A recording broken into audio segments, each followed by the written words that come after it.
I've done a lot of freelance work, a lot of cultural production work, whether it's as a producer or as a curator or sometimes as an educator. Of course, I've managed to get work. You don't get to be unemployed unless you paid your taxes.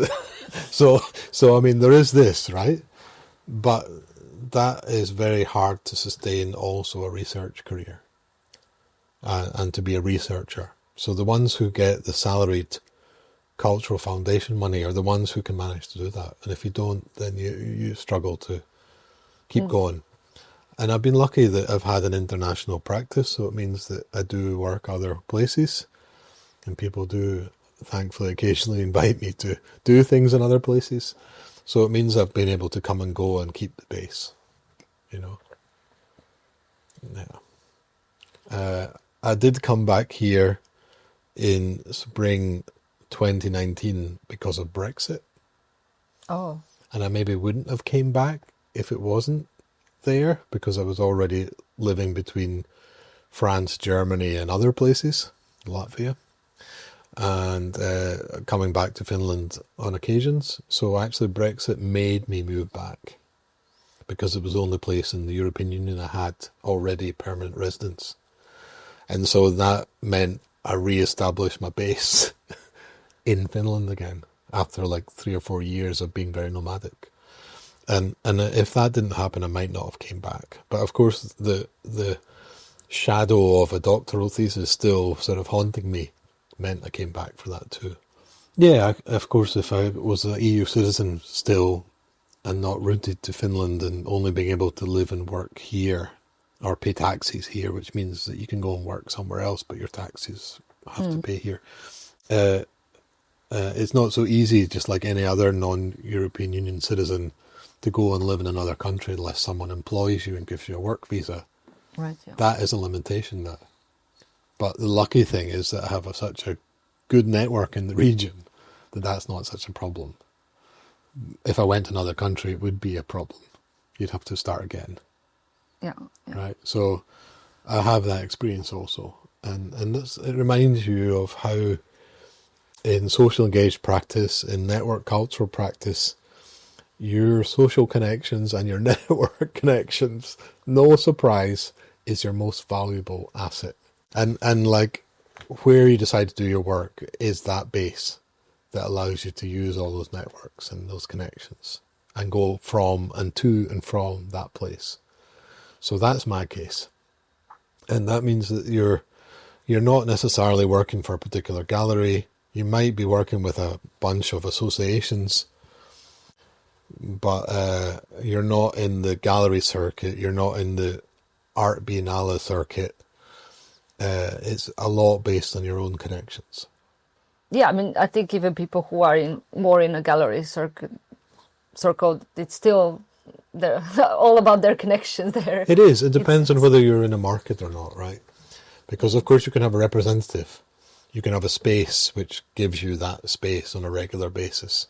There are very a few gallery. of those, though. Oh, in Helsinki, yes. You're right. And you know it because your practice is anyway more art object making, as far as I understand. And I have other friends who make more traditional art works that do need white cubes to show them. Yeah. And that does create another, obviously it's another economy of creative practice. It means you need to find the money to rent a gallery. You need to maybe even sit there in the gallery for the time of your show. Yeah. Or if you're lucky, someone commissions you to do it. Or if you're even luckier, you've got a grant, salary, foundation money, whatever, to do it. And then you can book a gallery or a time or whatever. But if you don't do work like that, then there is none of that focal point to make in an exhibition. And everything you have to somehow work around associations like festivals or self-organized events, so that actually there's something that focuses your attention or your energy into, something that someone else might experience. Can be a social event, of course. So you started with the Pixelake Festival? That was the first community I got to know here beyond the university, beyond Media Lab. at University of Art and Design. So Pixelake Festival was a fantastically young community when I first got to know it. It followed another media arts festival called Avanto Festival, which still went on parallel for some years.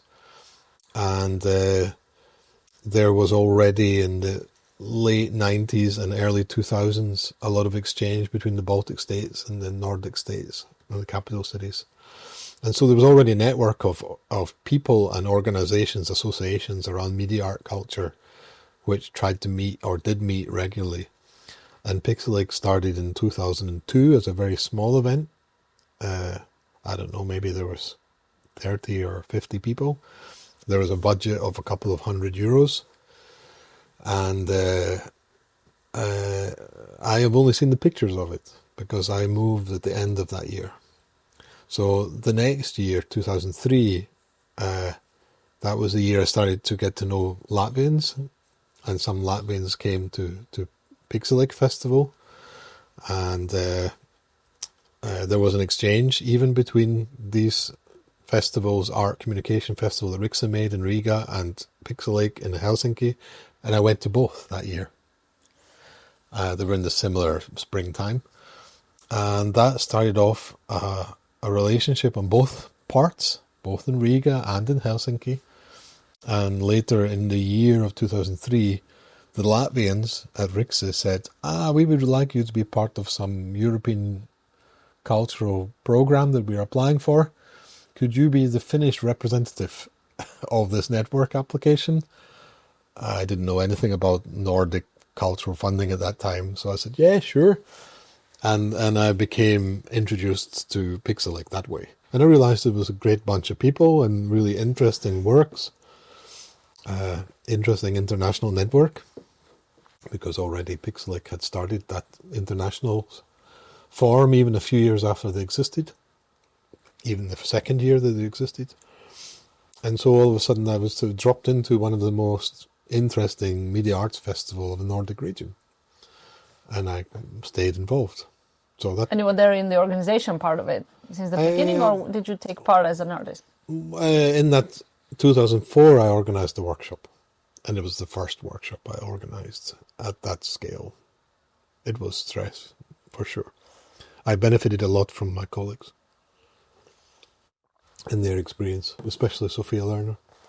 So in some ways, it was a great way to get to know the festival by basically inviting to organize with someone else's money. Right? It was a great way to start.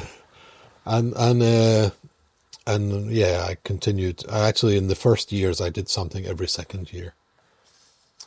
And in between years, I sort of hung around and joined some activities.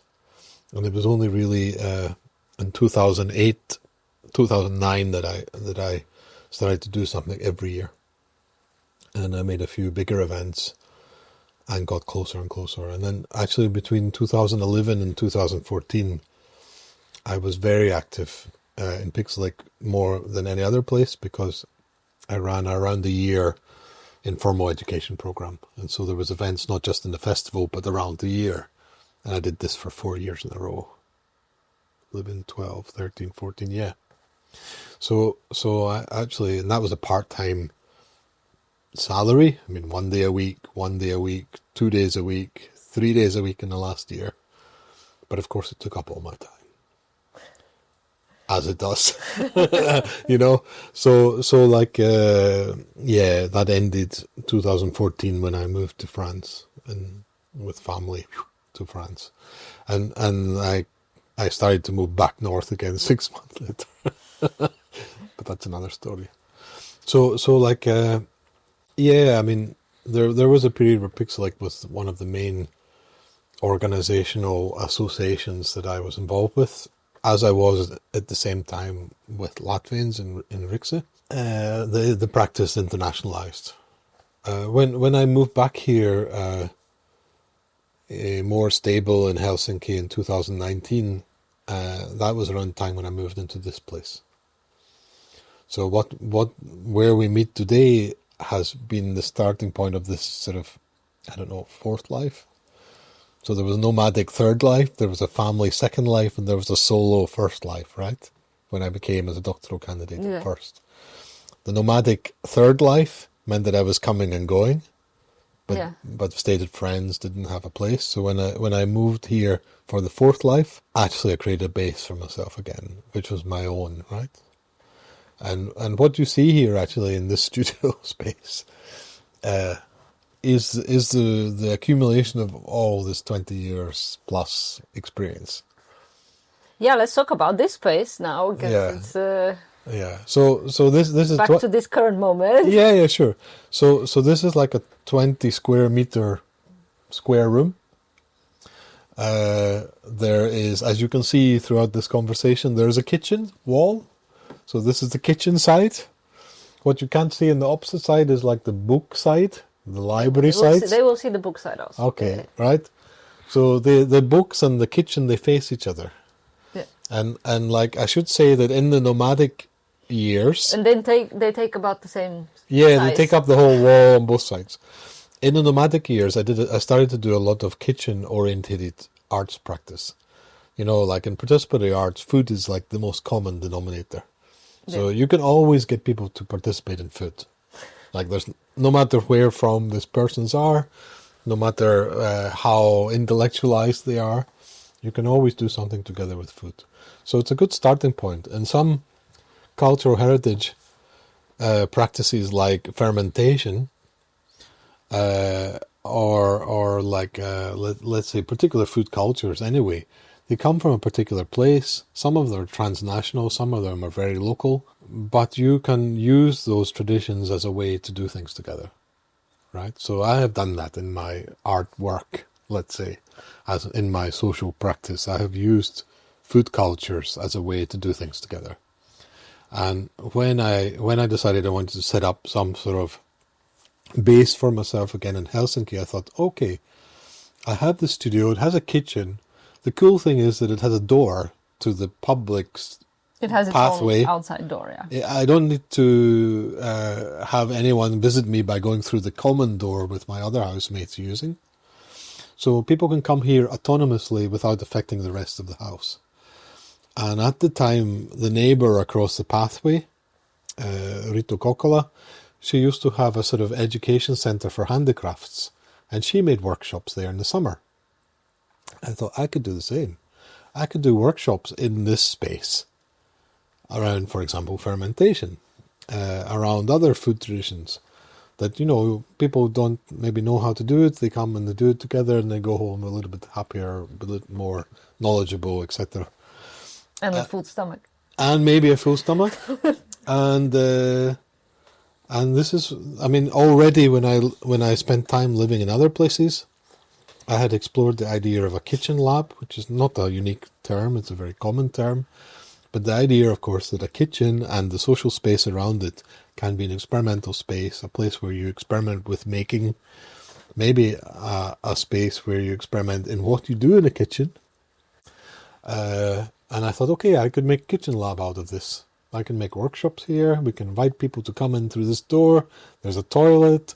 There's no need to interfere with other parts of the house. It's perfect. And to be honest, 2019, when this idea sort of crystallized, when I moved into this place, I thought, oh, great.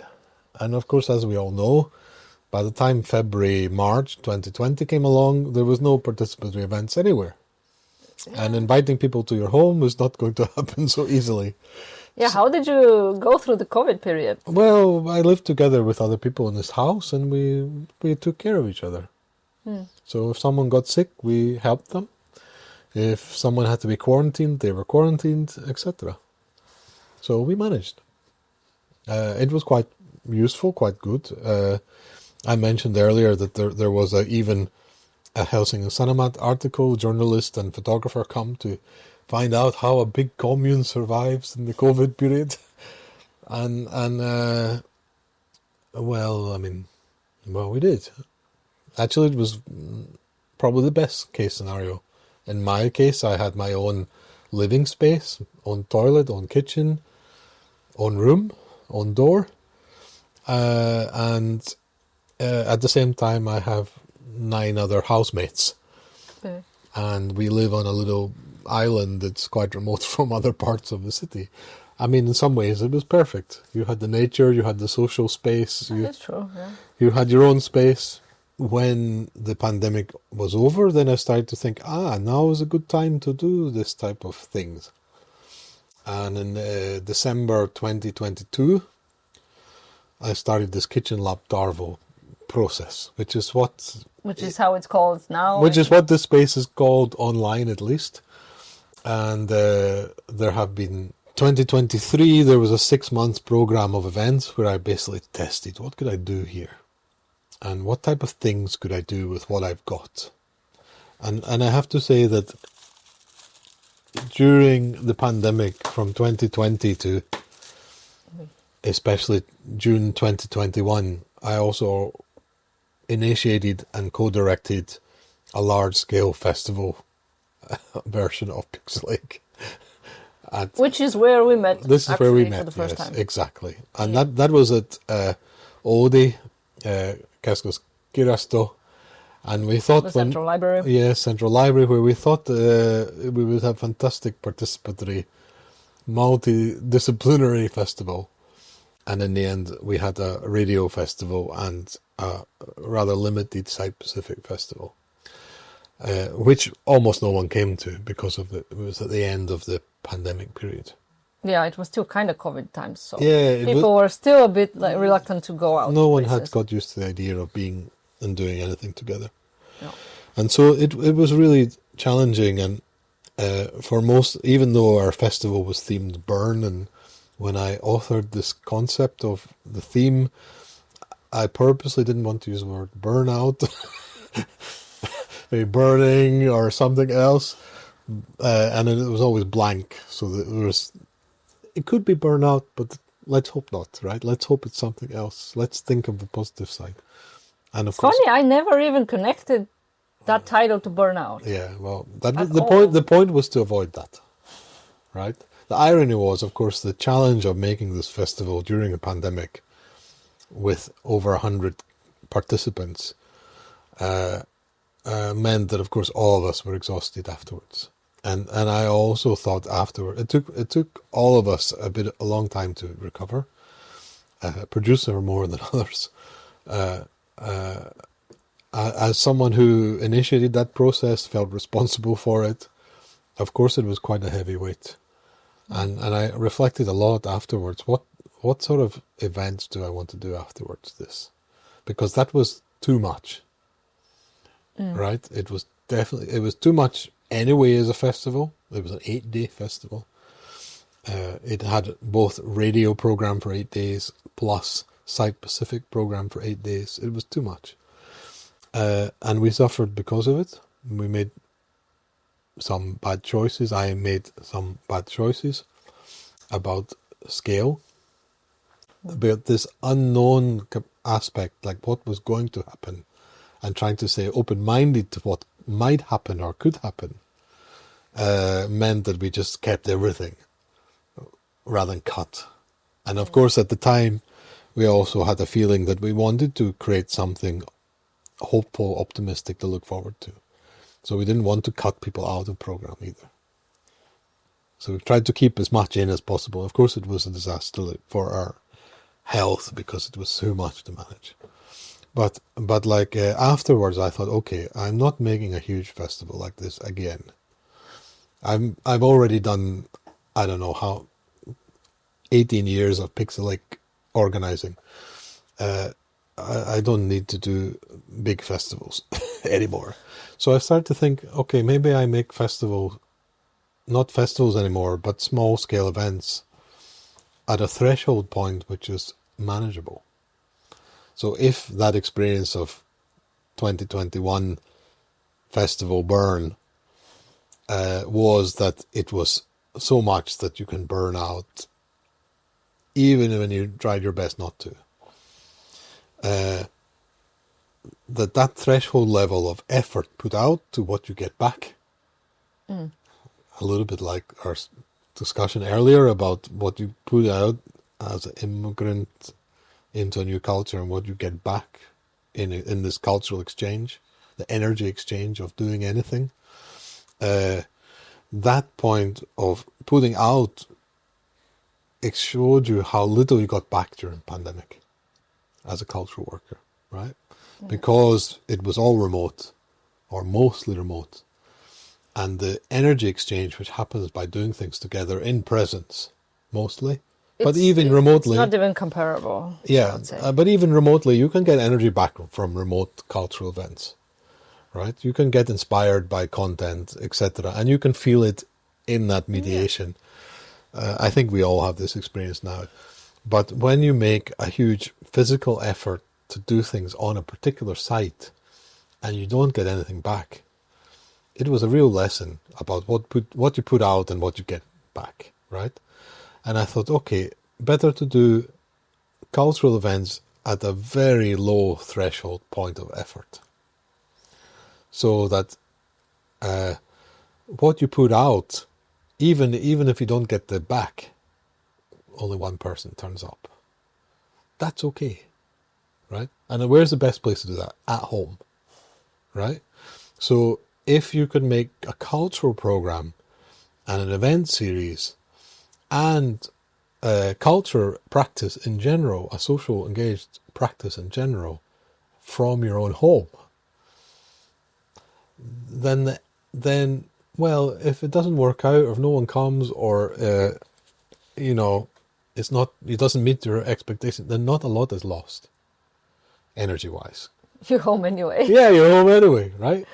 So I started to think, what can I do with this situation? Okay, I can make sauna. We can read books. We can do food things. This 20 square meters can only hold about 20 people anyway. We tried to do some screening events, for example. We managed to get like 15 people plus in this room watching films here. Projector here to bookshelves there, right? Yeah. I mean, you can do a small-scale screening event without too much effort. And if enough people come, you go, great. If one person comes, you go, all right. That's cool, we'll do it anyway. Because you're here now, right? And I mean, also, the location we talk about here. To get here, it's almost 2 kilometers to nearest bus or tram. It's a bit of an effort. It's a bit of a walk, it's right? A hike, yeah. So there is this challenge with this location. It's out of the way. As you know, most of cultural activity in Helsinki nowadays, if it's not happening in the center, it's happening eastwards. So to come out far west is like the opposite direction. And one of its biggest weak points as a cultural space, as a semi-public cultural space, is that it's out of the way. But if you can get people to come here, it's quite nice to be here. The nature is quite nice around. You can go for a walk around the island. I can offer you tea. We can do other things, right? So it can be hospitable and worth the effort. I don't know what the time is like, but let me say that in that pilot year, I also started to practice with online radio. And the Pixel Lake Festival 2021, of making a whole festival with radio, meant that I had some experience and some idea what type of content you might be able to do, at least live or pre-recorded or a mix of both. So it meant that even if you cannot get here, you can still do activity here and broadcast it to an audience, right? And and also with radio, you don't know who's listening, right? So if no one's there, then you don't know. If someone is there, great, but it makes no difference to what you're doing here. Yeah. So actually, just do it anyway. So is this what you like about this place the most? I think what I like about this is that the threshold is low to do culture, right? That you can invent. I mean, all of us as artists, we have all made an effort to invent our own culture through what we do, right? So whether it's painting, whether it's printmaking, whether it's digital arts or performance or social engaged arts, we have all made an effort to make our own culture with our own little signature of some kind, right? So So like if you've made that effort anyway, you've done it for a few years, you've done it for 10 years or more, then the most important thing is you do it. Right? You just have to keep doing it regardless, right? Yeah. Like you don't give up. Right? So this is the point. If you've thought like this, you decide, I'm not going to give up. I'm going to keep doing it anyway. It's like in which conditions is valuable to you. And if you put your threshold low for cultural events, say, I'm going to do it at home. And I'm going to invite people to my home to do it. And if someone comes, great. If no one comes, well, it's a pity. If no one comes for 3 or 4 times when you do it, of course you're like, should I keep doing this or not? Have I planned this the wrong way? Or am I doing this in a way that's attractive to anyone else but me? Right? You have to, of course, reflect and question yourself. But if the thing that you're offering is hospitality and tea and food and sauna and something else, then it's a nice exchange going on. And how does it feel to, especially here in Finland, where the person's home is very kind of almost sacred to themselves? Yeah, that's a very good point. It's such a cocoon, and there you are living in this semi-public space almost. Yeah. Of course, that's a little bit of the artwork, isn't it? To challenge that convention, right? To suggest that where you live, of course, for many of us, and especially during the pandemic, was the place where we worked, right? So we have got used to the idea that our work is also at home, and of course, many artists, with their studios, whether they like it or not, they have to work at home. Some people can't afford to rent a home and a studio. Oh yeah. Right? And that's not unusual. So the lucky ones can do both. Some people need to do it because of their practice. Like if they're painters, you can't really sleep and live in the same room as you're painting in because of the fumes, right? Just for an obvious example. So most people like to do that somewhere else. They can leave that space. Now, if your practice is social, and so not material, of course there is something as a result of this social exchange and dialogue and practice of doing things together. But you need tools, you need equipment, you might need materials, but you can pack it away again after, right? So it means that the social space is the artwork. Arguably, the kitchen Lab Tarvo is the artwork. It just happens to overlap with the place where I live. And that challenge of the convention that you mentioned, that your home is private and separate from your work, is actually part of the artwork. To change that convention. Because of the work that I did in 2023, in 2024 I was struggling a lot to sustain my rent even. But one of the positive things that came out of that time is that the students of Taitekoulumaa came to visit me. At the time when they were challenged as a small independent art school here in Finland, in Helsinki. And Taitekoulumaa is like an independent art school based on Suomenlinna, but they have a exhibition space in Sornainen area of the city. They came to visit me with their director, so there was like almost 18, 20 people in this room. And we read out statements of support for the school. But I had done a remote talk about this space to them about 6 months before. But what was important to me in that situation and that sort of merging of my studio workspace and living space with their educational context and their studies was that if you can't afford to rent a studio, if you can't afford to have an exhibition, if you don't know where to do your practice, it is possible to make culture at home. And it is possible also to present it in that context.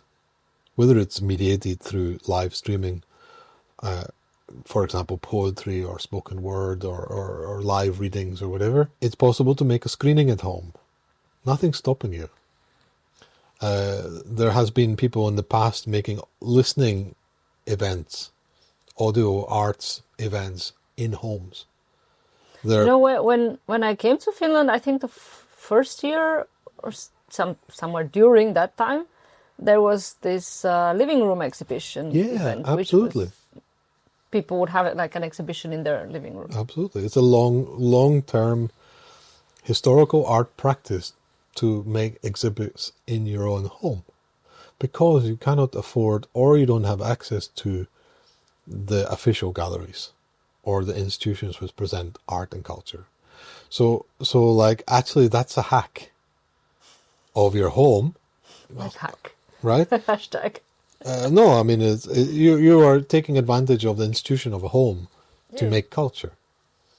And you're using the resources you have as a home, which is hopefully a bigger space than this, to exhibit your work. Because you can. And it's a grassroots strategy to survive in an expensive cultural scene. And you also have the yard where... Also, you can do things in the yard, of course. So I mean, it's a starting point also. I think the important thing is you just do something. And whether you have a gallery or a studio or some other space to present your work, there are things you can always do. It's just whether that suits your imagination of what you should be doing. And what I did is I moved what I should be doing as a cultural organizer, artist organizer, cultural producer, is that I thought, okay, I make this easy for myself. Rather than make a huge effort trying to find lots of money to make some cultural events, I'm going to move it to the opposite end of the scale, which is I can do this almost for nothing, right? And with in-kind support, I can maybe have online radio streaming.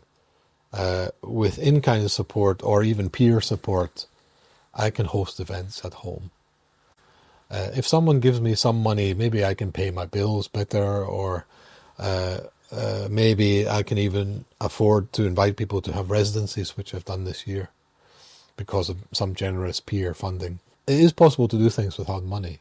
And I think that's a good example to share with young people and young artists or want to be artists, to show that you don't need money to be a culturally active person. I always ask people how they manage to sustain their practice and where they get their money from, basically. Yeah. So this is a good point to just open up. Okay, so like I've already said before that I've had support from unemployment money. Now it's not. You mentioned the peer support. Okay, so let me make a point about the unemployment money. Sure. And then I'll make a point about the peer funding. So unemployment money is a situation in Finland which is quite, up until recently at least, been quite generous to give you support when you paid enough taxes to get support when you don't have a job. Right? This is the rights we have as workers. I mean, that is the case in many countries. It's just a bit more stable, has been in Finland. Up until recently, now it's being challenged. Yeah. Up until recently, you could get unemployment money without too many questions because of the work profile you have.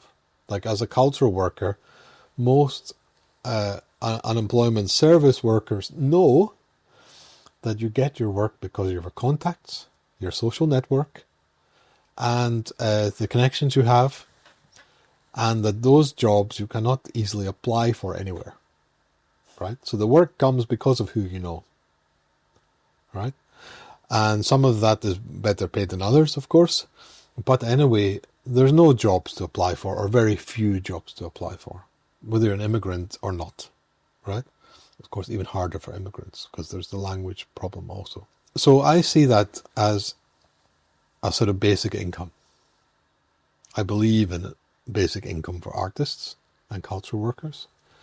So I think that type of support, which I have earned through paying taxes, if I give back to the commons, like I put my documentations and my works, whatever they are, into online repositories which promote commons with Creative Commons license or other open licenses.